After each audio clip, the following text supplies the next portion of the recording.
Welcome back to the deep dive. I want you to, just for a second, visualize something with me. Picture the last time you were really, truly angry, or maybe just incredibly anxious about a big decision. You know, your heart is racing, your thoughts are a total mess. Now imagine there's this small room you have to walk through before you can actually do anything about it, like a little waiting area. Today, we're talking about that room, and maybe more importantly, who's sitting in there with you now? That's a great way to put it. And it's not just a metaphor. Structurally, this is exactly what the research is calling the pre-decision space. Yeah, we're looking at a source file here labeled GOA-17. It's a pretty dense piece of research on something called emotional optimization AI. And usually, when we talk about AI, we're talking about like generative text or images or jobs. But this feels different. This source argues that the real shift, it isn't happening on our screens. It's happening inside that split second before we make a choice. Exactly. And I think it's important to set the stage here right away, because this can all start to sound a bit like science fiction or, a conspiracy theory. And it's really neither of those. We're just looking at a structural observation of how humans process information right now. Okay, so just to be super clear for everyone listening, we are not reviewing a specific app today. We're not talking about a particular chatbot or company. No, not at all. We're acting as observers here. We're looking at a global shift in what the source calls the Life OS, the operating system of our daily lives. And just to give you a sense of how high level this is, look at the international context. You had the Paris AI Action Summit, back in early 2025? And now, coming up, we have the AI Impact Summit in India. Which is a big deal, right? I mean, the first major global AI summit hosted in the global south. A very big deal. But notice the shift in the agenda. The conversation is kind of moving away from those old 2024 fears of, will the AI build a weapon, or will it steal the nuclear codes? The focus is now on this subtle daily integration of AI into our psychology. And that's exactly where GOA-17 sits. It's not about the apocalypse. It's about the anteroom. Okay, let's unpack that. The anteroom of judgment. I mean, it sounds a little bit like a medieval torture chamber, but the source describes it as more of a psychological necessity. Can you walk us through the old way of making a decision versus what GOA-17 is seeing now? Sure. So if we strip it all down, the traditional flow, the sort of assembly line for your actions, it looks like this. First, emotion. Something happens, you get this raw input, anger, fear, joy, whatever. Step 2 is internal reflection. You sit with that feeling. You stew in it. You wrestle with it. That's the whole sleeping on it phase. Or for me, the pacing around the kitchen at 2 a.m. phase. Right. And that phase is, frankly, uncomfortable. Yeah. But it eventually leads to step 3, judgment. You decide what that emotion actually means. And then finally, step 4 is action. You send the email, you buy the house. You break up with the partner, emotion, reflection, judgment, action. That's the standard model. That's the baseline. Yeah. But GOA-17 identifies a structural insertion. Whole new step. The flow is now emotion, then AI alignment or rectification, then judgment, and then action. Rectification, that is such a loaded word. It implies something was wrong, that it needed fixing. And in the structural sense, it just means straightening out. The AI acts as a kind of filter.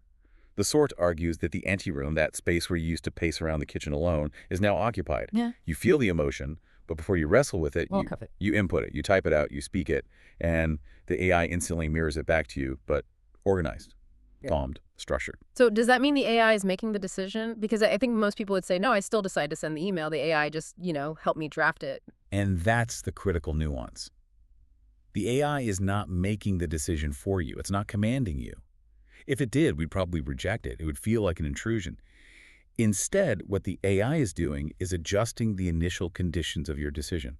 It's changing the angle, the temperature, the velocity at which you enter that judgment phase. Okay, let me play devil's advocate for a second, because frankly, that sounds helpful. Like if I'm furious at my boss and I'm about to send some career-ending email, and the AI just says, hey, let's tone this down. Here's a professional way to say you're angry.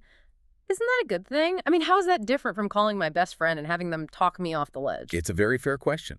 And on the surface, the function looks identical. You vent, you get perspective, you calm down. But the source material makes a really sharp distinction based on a concept it calls environmental dominance. Environmental dominance. Okay, break that down for me. Well, think about your best friend. Even the most supportive friend in the world, they have friction. They might be busy. They might be in a bad mood themselves. They might, actually judge you. They might say, you know what? you're being kind of unreasonable here. Yeah, a real friend will tell you when you're the villain in the story. Exactly. There's social risk involved. Right. But the AI, it's defined by three specific variables in the GOA-17 text. It is constant, it's non-rejecting, and it's reactive. It's always there. It never says, sorry, I'm busy, and it doesn't give you social rejection.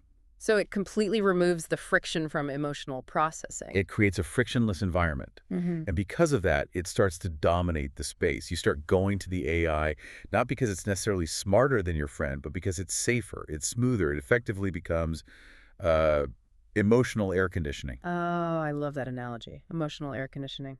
And just like physical air conditioning, once you get used to a perfectly climate-controlled room, 72 degrees, low humidity, stepping outside into the messy heat of actual human interaction starts to feel unbearable. You aren't addicted to the AC, you just become intolerant of the heat. That actually leads perfectly into the next section of this research, which is the why.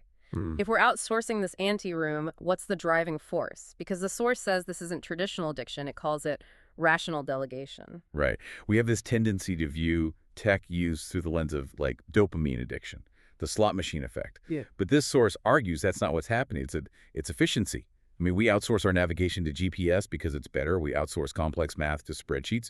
The argument here is we are now outsourcing the heavy lifting of emotional processing.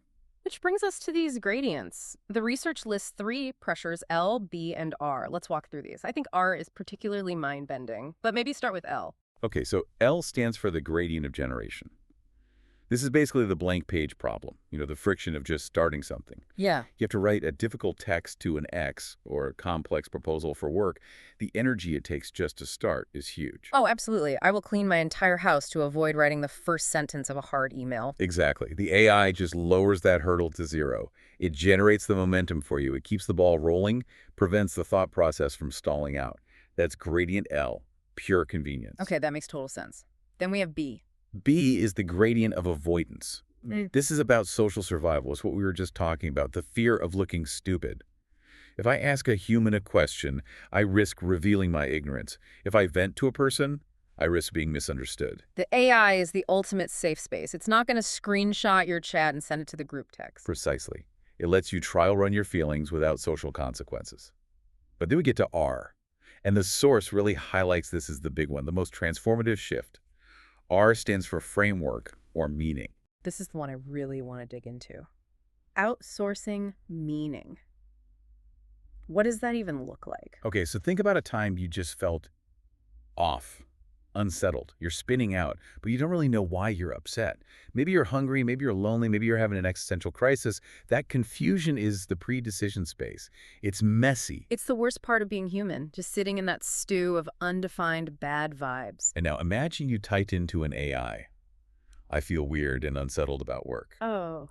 The AI immediately comes back with, it sounds like you may be experiencing imposter syndrome due to the new project launch. Boom. Labeled. In that 1 millisecond, the AI has provided a rectification.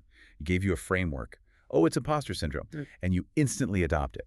You stop searching for the meaning yourself because the meaning has been delivered to you. It's like Blinkist for your own soul. It summarizes your feelings for you before you've even had a chance to read the book. That's a brilliant way to put it. And this leads to another concept in the source called shear. It talks about this shear force created by differences in speed. A little physics lesson. A little bit. Yeah. The AI provides that framework, that meaning instantly. Human introspection, figuring out for yourself why you feel weird, that's slow. Agonizingly slow. It requires silence. And because of that speed difference, that shear, we just naturally flow toward the AI. Water flows downhill, anxiety flows for the fastest resolution. So we aren't stupid or lazy. We're just following the path of least resistance. Why would I sit in the dark for 3 hours trying to figure out if I'm sad or hungry when a machine can diagnose me in 3 seconds? Correct. It feels like a completely rational delegation of effort. But, and here's the deep dive part, what's the cost? Because the source is really specific about the short-term versus the long-term impact. And I have to be honest, the short-term sounds great. The source material agrees with you. It explicitly states the short-term effects are overwhelmingly positive. Users report higher mental stability, less decision fatigue. They navigate social conflicts more smoothly because they're pre-cooling their anger in the anteroom. It feels like an upgrade to your life OS. So we're calmer, more efficient, Less prone to outbursts? I'm really struggling to see the downside here. The downside is in the atrophy. The source calls this life OS erosion. If you constantly outsource that R function, the ability to frame your own meaning, that muscle just starts to wither. Use it or lose it. Think about navigation.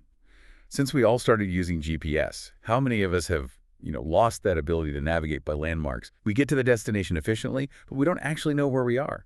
GOA-17 argues we're doing the same thing to our emotional landscape. We arrive at the decision, I should apologize, but we don't really know the route we took. The logic was all externalized. So we get the right answer, but we lose the ability to show our work. And that leads to this subtle dependency. The source describes users feeling a sense of lightness or unsettledness when they have to make a decision without the AI. This feeling of, I think this is what I want, but I haven't run it through the simulator yet. It's like trying to buy a stock without checking the chart first. You just feel naked. Exactly. The most interesting structural point the source makes is that this isn't about fake news.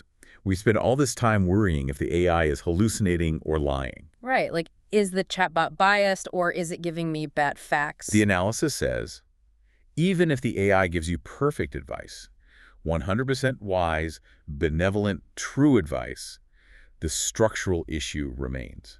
Because the issue isn't the quality of the advice, it's the occupancy of the space. If the AI is the one setting the temperature of the room, you're no longer the one reaching for the thermostat. You've handed over the keys to the climate control. You've handed over the initial conditions of your own psychology. And chaos theory tells us if you change the initial conditions, you change the entire system. Wow. Okay, this brings us to the bigger picture. The outline calls this the mini fields analysis. It talks about a membrane and a gap. Can you help us visualize that? The membrane is basically society right now. And the reason we don't feel like this is a crisis is because the membrane is soft. The convenience of the AI is masking the tension. We feel better, so we assume everything is fine. We're being soothed. We're medicating the friction. But underneath that soothing membrane, there's a gap. The source identifies this as the difference between control and cause. We can control the app. We can delete it, turn off the phone. But we cannot control the rising complexity of the world, the loneliness, the economic pressures that are driving us to the app in the first place. So we're treating the symptom or anxiety with these high-tech painkillers, but the underlying disease, the complexity of modern life, is just getting worse. And as the world gets more complex, the gravitational pull of that anteroom just gets stronger and stronger. The gap widens. We need the optimization just to keep up. So for the listener who's hearing all this and thinking, wait, do I do this? Is this me? The source lists some early signals. What should we be kind of looking out for in our own behavior? They're very subtle. And again, this isn't a judgment, just an observation. Signal 1 is difficulty articulating reasons without help. You feel an emotion, but you find yourself unable to put it into words until you've bounced it off that digital mirror. You need the external input to validate your internal state. You need to see the draft before you can even speak. Signal 2 is that sense of lightness we mentioned. You make a decision, but it feels weightless. It feels like it didn't cost you anything emotionally. And because it didn't cost you anything, you might not be as committed to it as you think. That's fascinating. Friction creates traction. No friction, maybe no traction. Exactly. And signal 3, an inability to settle down without digital input. The silence of your own mind just feels too loud.